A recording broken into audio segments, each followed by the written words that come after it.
Dun, dun, dun, dun.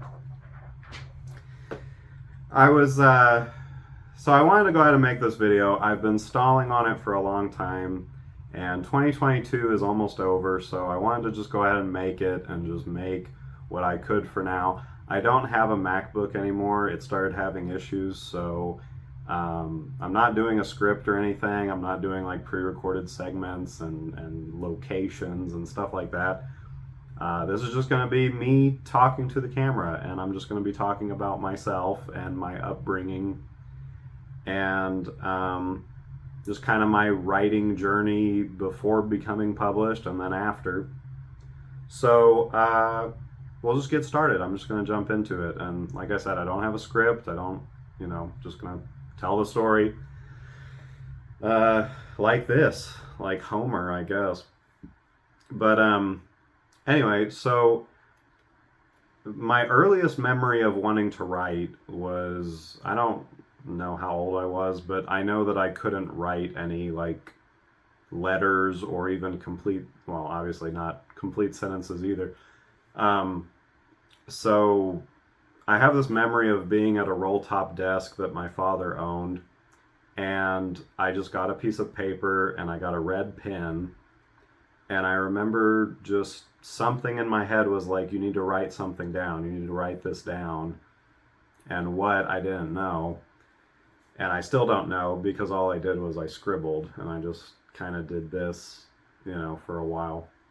And yeah, nothing came of it. I was just kind of scribbling. But um, anyway, but I wanted to go from that to saying that, the first time I remember writing a cohesive story of any kind was when I was in first grade.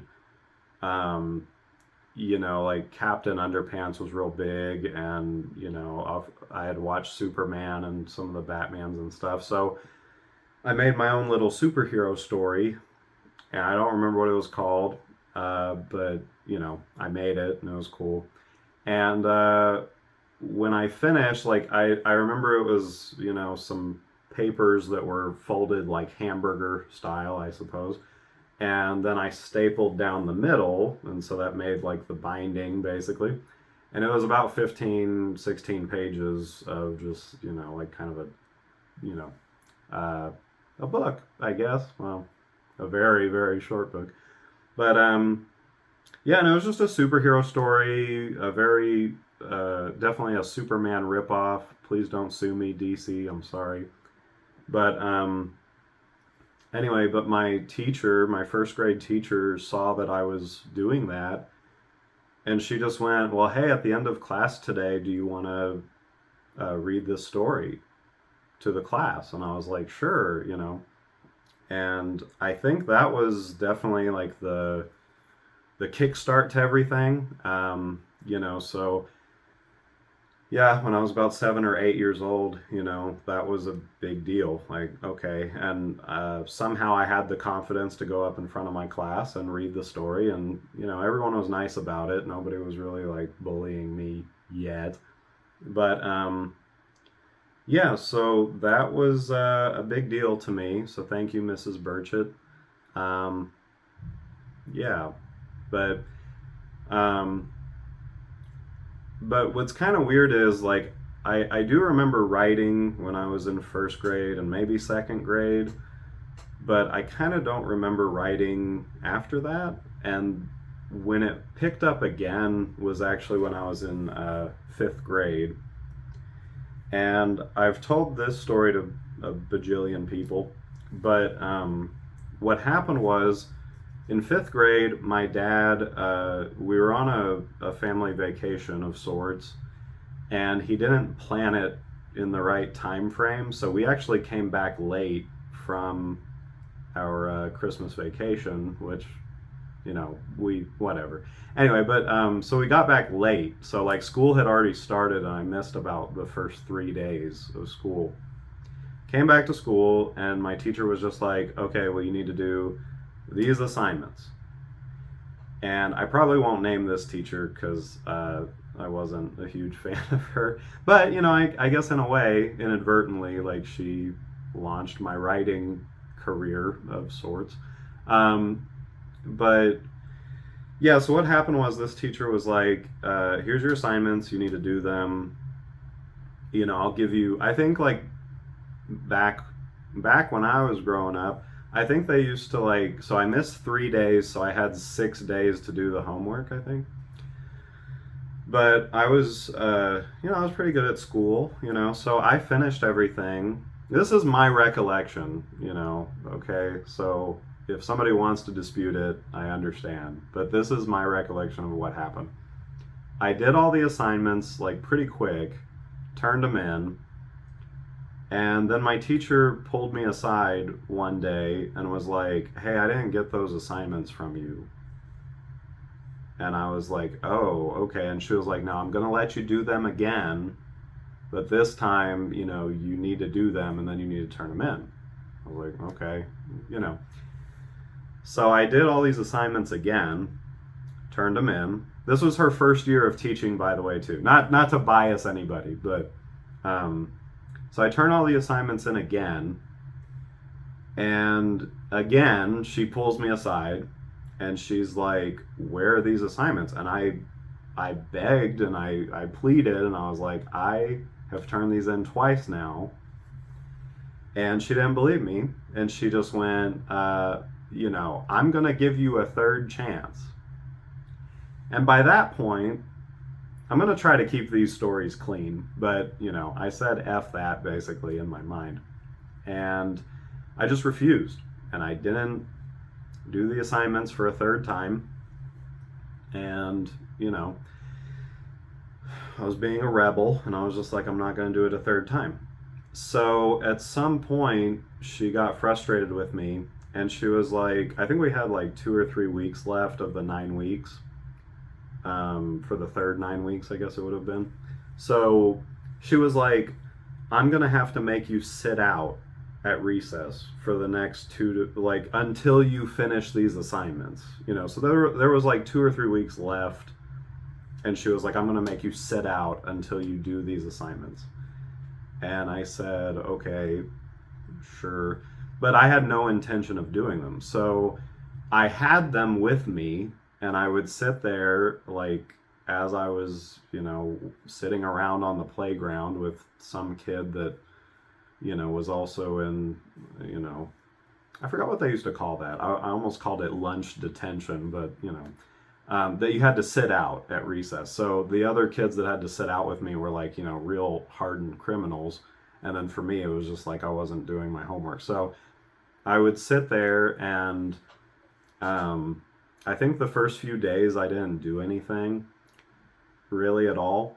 And then finally, I brought a notebook with me, and I remember I was really into like World War II history and stuff.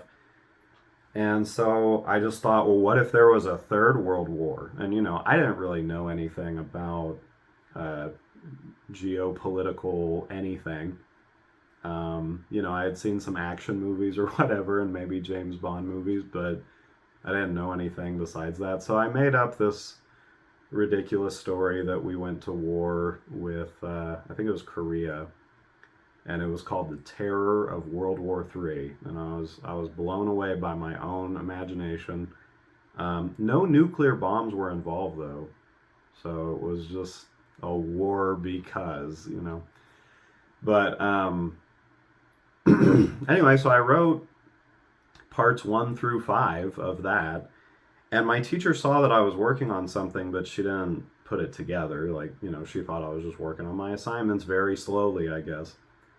And then finally one day she took the book from me, and then she was like, "I want to have a meeting with your parents." So I vaguely remember that my mom and dad came up to the school, and the teacher had the notebook, and I kind of think she wanted to throw it away, possibly. And I hadn't written all the way to the 5th part yet. I was on like part 3 maybe. And my friend at the time, DeAndre, he was super supportive, and he was just like, "This is cool, man. You should keep writing this and whatever." And he was working on comic strips, and so that was cool. But yeah, so anyway, not to focus too much on this time in fifth grade, but that was kind of like my first book that I ever wrote. I mean, it wasn't super long, but I think total, like with all those parts, it was around 100 and something pages. So that was the first time I really felt like, oh yeah, I wrote something, and I hand wrote it, obviously, and I did it in cursive, and I do still have those manuscripts, but I have them tucked away for now. They're pretty fragile because now they're, oh, I don't know, I guess 16 years old or so. Yeah, 16 or more years old. So I don't really fumble through them anymore. And I actually lost parts 4 and 5, or I think maybe my brother and I got in a disagreement, and he might have ripped them up, but it's all okay. Um, and I didn't have any backups or anything. So then in sixth grade, when I entered middle school, I actually just rewrote the whole story again, but I did it, by typing it out. And I had some friends, Michael, uh, Cole. I'm gonna try to not say last names, but they were real, supportive, and they were just like, "This is great," And then I even had teachers, in middle school who also encouraged me. It was kind of funny because in sixth grade, like I was trying to write, this war thing, and my reading teacher in sixth grade was like, "Hey, um, you can't put any curse words when I read your books, though," because like she read part one, and I think somebody said "damn," and it was funny because it was like a fighter pilot that was going down, so he was getting shot down, and he said, "Damn it, guys, I'm going down." So I edited it for her, and I put "darn it," because if you're about to die, you're probably just gonna say "darn it, I'm going down." Um, anyway, but so I would edit them for her, and then I also made some very raunchy comics in sixth grade, and that actually, I don't really want to tell this story because it's like a whole other thing, but I got in trouble at school and missed out the last like 2 or 3 weeks of school, but I didn't even have to take my finals, which made me nervous when I was about to graduate because I didn't know if it was going to be like a Billy Madison situation. They're like, "You have to go back to sixth grade." But my teachers, like, I got in trouble because of these comics, and they referenced students and teachers, and they were just kind of raunchy and, over the top, and, you know, middle school humor, I guess. But it bothered them enough that they were like, "Well, we got to suspend you for the rest of the year." So I missed the rest of my sixth grade year. Um, Whoops. But yeah, and so I can go into that story another time if anyone's interested. But anyway, I was allowed to come back in seventh grade, and it was kind of water under the bridge at that point. And yeah, and then I just continued writing. And in seventh grade, I wrote 2 books. One was called The Platinum Briefcase, and then one was called The Stolen Missile Crisis. So I was still kind of in that war, like tactical, whatever, secret agent kind of stuff. And yeah, so, I had fun with those concepts. And let me think. So, yeah, so I wrote those. And then in eighth grade, I believe I wrote a book called End War, which was a sequel to The Stolen Missile Crisis. And my teachers in seventh grade, not every single one, but I think my English teachers, or I guess English and reading were 2 separate classes. So they would read them. And all the teachers knew that I was a writer, and they would hear, like Cole or Michael or Blake or other people would mention, like, "Hey, Henry writes books," and then that, my English teachers always expected very highly of me. Um, But in eighth grade, I wrote End War, just, and these books are like 150-ish pages each at this point. But then we get to ninth grade. And ninth grade is where I wrote a book called Development Code Red. Now, as you can see, it's a very short book. But what happened was I wrote this at the beginning of ninth grade, and then I had a little bit of money, and I found out the world of self-publishing existed, and it was just like, oh, you can just submit whatever you want. So I submitted this, and I mean, as long as you pay, they're going to print it, basically, unless you talk about something super terrible. So this is my first publication, that I paid for. But this book still means a lot to me, and I'm really hoping there's actually 4 parts to this that I've written. They're all completed, but I'm gonna probably go back because there's parts of this book, and that's why there's a note here. There's parts of this book that definitely read like I was 15 when I wrote it. So the plan is that, one of these days when I have time, I'll probably just take this book and then part 2, 3, and 4, and I may just mash them all into one book, because even though you might think like, oh, that would be a long book, it would probably be about 400 pages with all 4 parts together.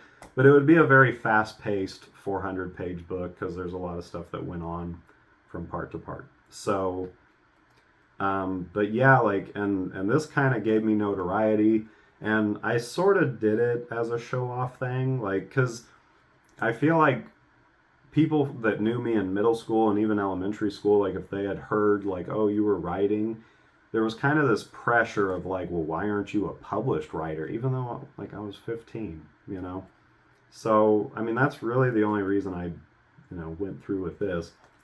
So yeah, but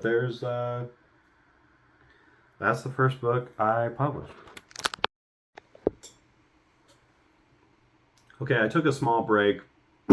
Probably should have gotten some water, but I wanted to make sure that my phone was keeping up with this long story. So, anyway, so like I just said, Development Code Red, that was, definitely, I mean, I've said that a lot of things kicked off my writing, but this was a big deal to me, and even but, kids that I grew up with, like, would be like, hey, you're published now, So that seemed like a big deal, even though I paid for it. And I would even try to explain that to people, like people thought, even a few teachers I had were just like, you got published? Like, that's a big deal, Henry. I'm like, yeah, but, I kind of just paid a company. This is from Author House, which is actually the self-publishing side of Random House. So, it's not a bad company, but, yeah, self-publishing, we can talk about that some other time. But anyway, so I got that. Now,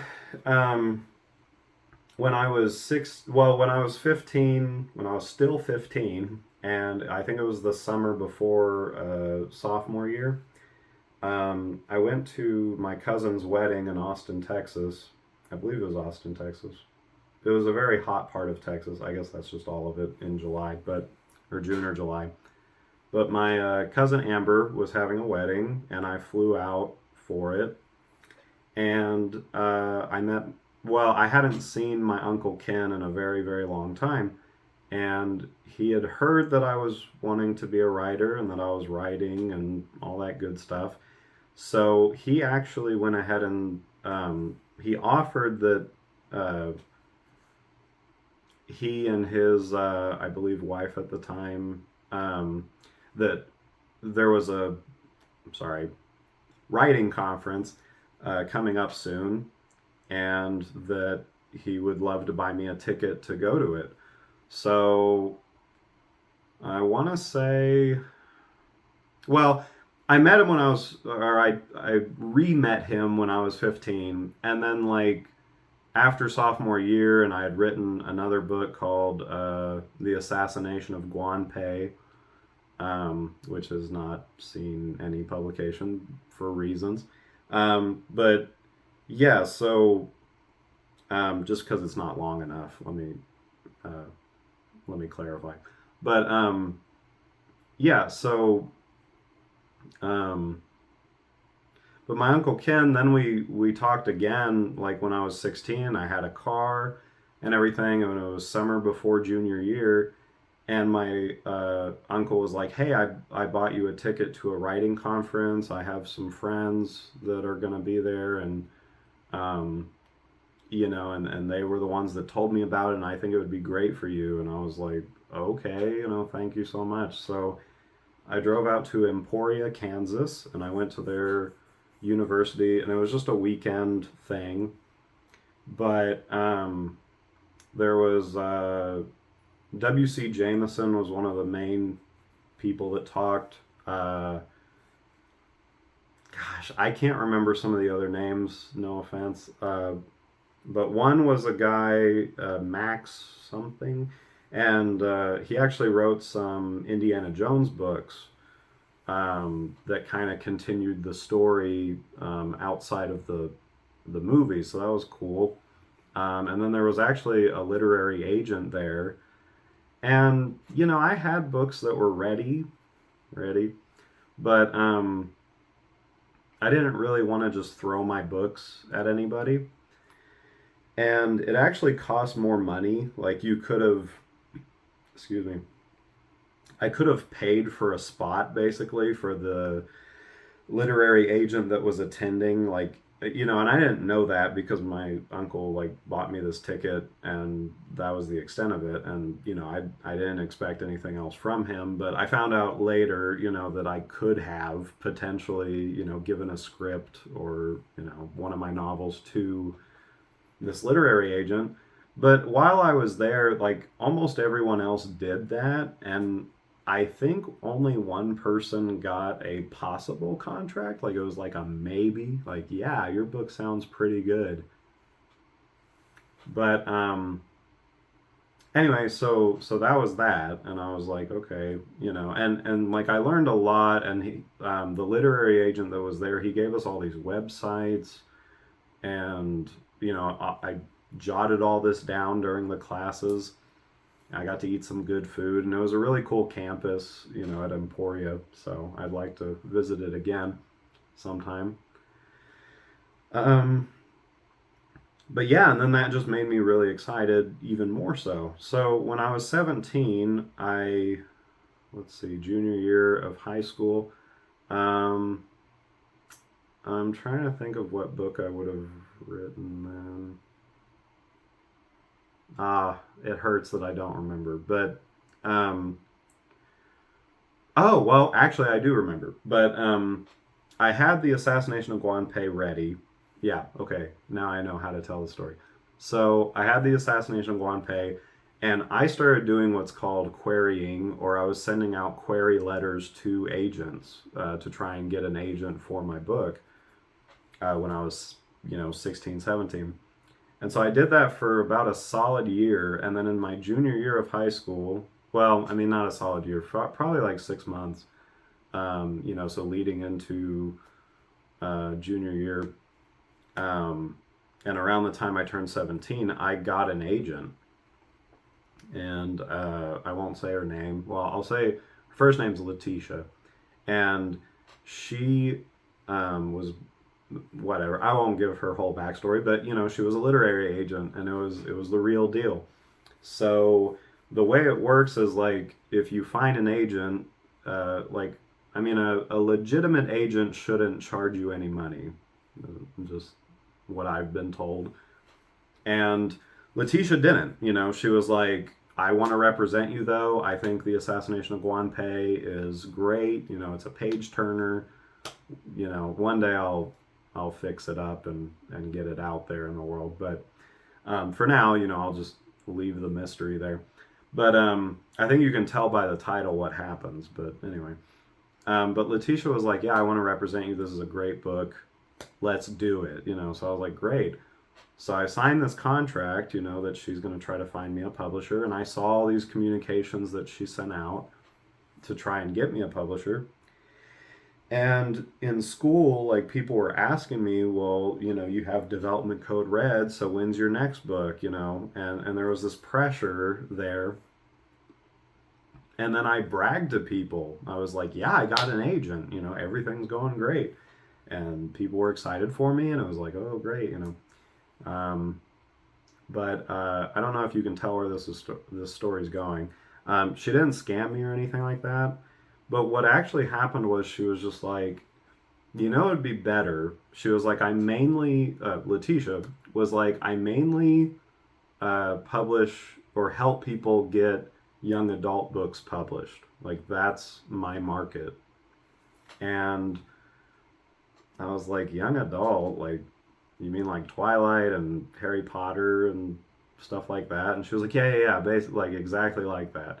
And she was like, so I think what you should do is you should take The Assassination of Guan which was a very mature novel, with violence and cursing and whatever. And she was like, I want you to make those characters teenagers, except for Guan. He could stay an adult, but it's about like four assassins that are all trying to kill the same guy at the same time, and it's just a mess. And and I also hadn't heard of Smoking Aces at the time, but anyway, besides that, um, which is not exactly the same, but whatever. But yeah, so the assassination of Juan Pei, she was like, just make those four assassins teenagers, and then you got a young adult book and like tone down the violence. And my brain was like, well, no, I don't want to do that. But how about I just put myself through a lot more work? So when I was 17, I won't show it yet, but I wrote Too Close for Comfort out of stress, like out of just, you got to write a young adult book. Like that's what my brain did. It was just like, you got to write a young adult book now because this agent that you have is counting on you to write a young adult book. Even though she just said edit The Assassination of Guan Pei, but that didn't feel right to me. So instead, I was like, I'm just going to write a whole new book. And I plotted Too Close for Comfort for like a week, like 7 days. I outlined it and I thought about it. And this was just out of nowhere. Like I had never thought of this idea before. Just put it together. And so I planned it for a week, and then I wrote it for 1 week. And then I went to Letitia, and I was like, hey, forget about Guan Pei. I got this new script, or this new novel, Too Close for Comfort, young adult murder mystery. It's going to rock your world, whatever. And she was like, okay, cool. So she reads it, and then she goes, yeah, this is really great. Let me work on getting a publisher. And then for about a year, like from when I was 17 to when I was 18, and like my senior year was coming to an end, she kind of was just, and I don't blame her at all, but she was kind of just like giving me breadcrumbs. It was like, oh yeah, I'm talking to some people, we're getting somewhere. And she just did that for a while.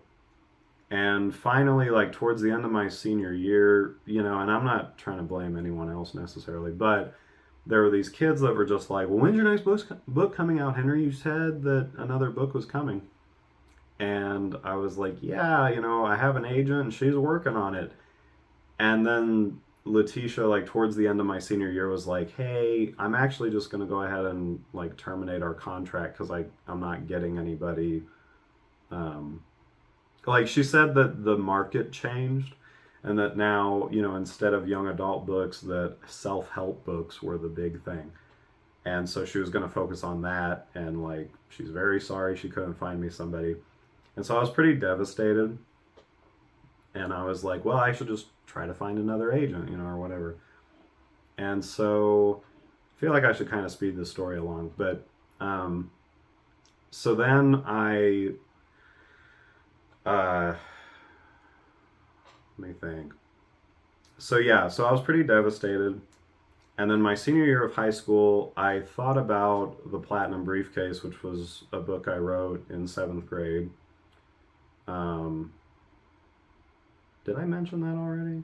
I think I accidentally said two other books. I think I'm like behind a year on which books I was working on. But anyway, I wrote The Platinum Briefcase, which was kind of a Godfather video game knockoff at the time. Um, because I thought that was the coolest thing ever. But the original manuscript for it was more or less a copy of that. And when I hit my senior year, I was like, you know what? I kind of want to like totally rework that idea. So from when I was 18 to 21, I was working on that. Now, when I turned 20, um, I had had a lot of people read Too Close for Comfort, like just, the typed out version that I had made. And a lot of people believed in it. And they were like, yeah, this is a good book. I like it. This is really good, whatever. So when I was 20, I mustered up the money once again and I self-published because enough people. This is a like first edition, like it's a little beat up, and the ink on it doesn't really stay on as much on some of these, but these are like the first editions of Too Close for Comfort. So when I was 20, I went through Author House again, and I self-published this, and I was working at Xerox at the time, and quite a few people that I worked with were just so excited and they were like, I got to get a copy. So some of the highest sales I've ever had was just from working there and all those great people I worked with. So there's too many to name, but I thank you all as well. And really all my teachers, like I know I just kind of talked about my first grade teacher, but there were so many other teachers that I could name that, super great and encouraged me and everything. So anyway, but yeah, so Too Close for Comfort originally was self-published, and it did really well. I mean, not like on a national scale, but personal sales and people that I sold to locally, like a lot of people bought it, and then I would do book signings, and I would bring this. This book I did not bring to book signings, but Too Close for Comfort, like I campaigned for this book pretty hard, and I did book signings. I did a book tour in Texas at one point. So yeah, but this was the final book that I ever self-published because then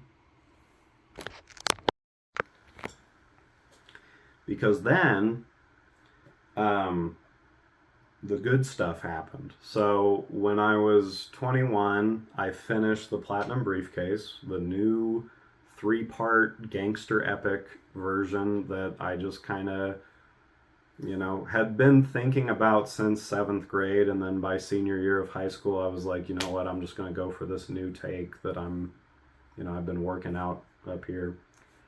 And I went for it. And then I was reaching out to agents still, and I was talking about how Too Close for Comfort like was doing well locally, and I went ahead and I told well, anyway, I was still looking for agents, like I said, and there were like specific websites where you could look for agents. Query Tracker is like the number one that I can think of right now. But anyway, so I was looking for an agent, and at some point, I had some real nice people that would just go, "Hey, I'm not really interested, but keep doing it," And there were tons of rejection letters. I mean, I don't have the exact number. It was in the 70s or so, like 70 or 80 people. I think even before I got Letitia when I was 17, like I went through about 70 rejections. And then, now that I'm in my 20s, there were like probably 100 more. So, I didn't have too much hope, but like I kept pushing along. And finally, somebody was like, hey, well, there's this event on Twitter, and it's called Pit Dark. So you put hashtag Pit Dark, and you just, participate in that event, and here are the guidelines. There you go. So I think from like 7 a.m. to 7 p.m., or that was for Central Time Zone anyway, you would tweet like a line from your book, or like some kind of hook, or like whatnot. Man, I should have pulled this up before I went into this part, but because I'm trying to remember exactly what I said in my Pit Dark tweet. But I was campaigning for the Platinum Briefcase. Like, I was like, okay, this book's finished, and because he mentioned that it was called Pit Dark and it's for darker novels, this was the book that I was trying to get published anyway. Like, Too Close for Comfort was already self-published, and it's a lot harder to take a self-published book and then go to agents and go, hey, get my self-published book published by like a big publishing company. It does happen, but I had heard that it was a little, hard. So anyway, but yeah, so I participated in Pit Dark, and I tweeted once an hour from 7 a.m. to 7 p.m. different hooks, different lines from my book each time, and it was just one tweet an hour. You couldn't exceed that. Well, I mean, I guess you could, but you weren't supposed to. So anyway, but I finished all that, or I finished that event, and basically it was just like, if a publisher or an agent likes your tweet, then you're allowed to then message them and say, can I send my book to you? So a lot of my tweets kind of just, went without being noticed. And then finally I think it was just kind of like, I think I said something like, Victor is an 18-year-old with trouble at home, and yeah, now this is sounding super terrible, but anyway, like 18 with trouble at home, and his only friend is one that's on the wrong side of the law, or something like that. And that got liked by a publisher out of Austin, Texas, and then Sans Press out of Ontario, Canada. So I messaged both of them, and I said, would you like to read my book, Platinum Briefcase? And they both said yes, so I sent it off. And I would say like a week or two later, I heard from the publishing company in Texas, and they were like, we do like this book, but it's not really what we're looking for. Good luck to you. And I was like, okay, thanks. So then I was down to the one. I was like, I just have this one chance, like this one other publisher, liked my tweet, hopefully. So, but I sat there and I was waiting, and finally, I think in November of 2016, which was, which would have been about 3 months after my debut album, Resilience, which we're not talking about my music, but, or we don't have to for now. But when, now I lost my train of thought because I'm being a silly goose, but yeah, in November of 2016, I think it was, I emailed Sans Press, and I didn't have much hope because it had been a few months since I think it was during the summer that they did Pit Dark, and I just hadn't heard anything, for 4-ish months. So I didn't have much hope, and I remember I emailed them while I was at work, and I just said, hey, just wanted to check in, how are things, whatever. And I got an email back like really fast, and I remember I was at work, and I was definitely doing work. But I was at work, I was a data analyst at a bank, and I got an email back like really fast, and I felt my phone buzz, and I was like, okay, we'll see, they're probably just going to give me a nice, like, okay, Henry, thanks, but no thanks. But sure enough, they went, Henry, I'm glad you reached out, and I just wanted to let you know that we have all read your book here at Sans Press, and we all love it, and you will be receiving a contract from us soon. So, yay! I kind of, I think some people would argue that I kind of went the wrong way about doing it because I didn't have an agent, I didn't have a manager.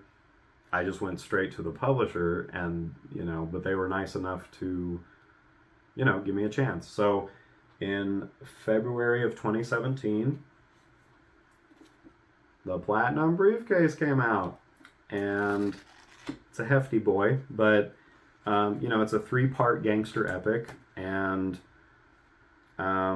yeah, so kind of a mystery, new adult, so it's pretty mature, it has a lot of violence and cursing and bad stuff, but it takes place in the 70s, but yeah, so this was my first true publication, and I know then that kind of makes it confusing because then people are like, well, what about, Development Code Red? What about Too Close for Comfort? Well, Development Code Red, like I said, one day I'll revisit it. But Too Close for Comfort, Sans Press was nice enough that they were like, hey, we're going to publish this. Do you have anything else that's ready? And I was like, well, I do have Too Close for Comfort, which is a young adult murder mystery. And ta-da! I think fall of 2017, they went ahead and they took, which I know you're going to laugh, but, original cover, boring, looks like a political thing. New cover with an eyeball, but with glass and an eyeball. But, so yeah, but this was great. So fall of 2017, they were like, hey, let's just pick up this book and you can cut your ties with Author House. And it was at that time that I went ahead and killed this book with Author House. So I think you can still get the ebook of this. Please don't go get it. Anyway, you can if you want, but understand that I was 15 when I wrote it, so it's a bit bumpy. But so then they published, they picked up Too Close for Comfort, and we'll go ahead and wrap this up pretty quick because I think people know the story about at this time. But then I went ahead and I wrote Close Enough, and I actually wrote it, I think, in high school or shortly after. Or shortly after finishing the Platinum Briefcase. It's kind of funny because I never expected to write a sequel to Too Close for Comfort, to be honest with you. But for some reason, there's a lot of people that, like, when they find out you wrote a book, one of their follow-up questions is, well, are you going to write a sequel? Even if they've never read the book or have any clue what it's about, Like, even with the Platinum Briefcase, I had people go, when's the Platinum Briefcase 2 coming out? And I'm like, I feel like I kind of stretched my luck with this title in general because a lot of people are just like, what is that about? So, anyway, but, Too Close for Comfort, people were just like, when are you going to write a sequel? And my brain, that kind of stirs up something in my brain because I'm like, is there a sequel there? Sure enough, got close enough. And then during the COVID years, which, COVID's still a thing, but during the height of it, in 2020 and 2021, my publisher kind of slowed down. And they're like, we're not going to publish anything for now. And honestly, like, the initial version of the third installment of the Jack Sampson Mysteries, Closer Than Expected, it was a bit rough, the first draft that I gave them. Luckily I've never had to do a full rewrite, but, there was some stuff that was kind of missing and could have been better. So, anyway, but yeah, then, just in July of 2022, we got Closer Than Expected. And, yeah, so that's my 5 years of being published. Like I said, I kind of did this video, I'm basing it out of like February of 2017 to 2022, So that's my 5 years of being published. And I would just say, I love being an author. I still love being an author, but I would say that when you become an author, like a published author, you also have to be a salesman. And I feel like if I was to tell you anything that you should take away from, I know I talked about the 20 years of writing for, about 20 years, but the 5 years of being published, I would just say, um, you know, being a salesman kind of sucks, just to be totally blunt with you. And maybe just for me, I don't know. I mean, I feel like if I was selling, like cell phones or, shiny things, like I could probably sell those fine. But I think selling books is a lot different, for a lot of reasons. Um, but like self confidence and, um, now that illnesses are, I think, not to jinx anything, but I would just say, like, going out in public is more acceptable, or has been. So I would really love to start doing signings again. I think that's very important, even if you think that it's beneath you, which I've never really thought that, but there's been times where I've done signings and, people just either kind of gave me the cold shoulder or I just had literally zero people walk up to me, even if I said hi or, whatnot. So, yeah, anyway, but that's it's kind of all I wanted to say, I guess. So, I mean, that was a long thing, and I'm probably not going to edit any of this. I'm just going to mash it together and post it. But, hopefully, if you did listen to this to the end, then I thank you a lot. What's the next 5 years of me being published going to be like? I have no idea.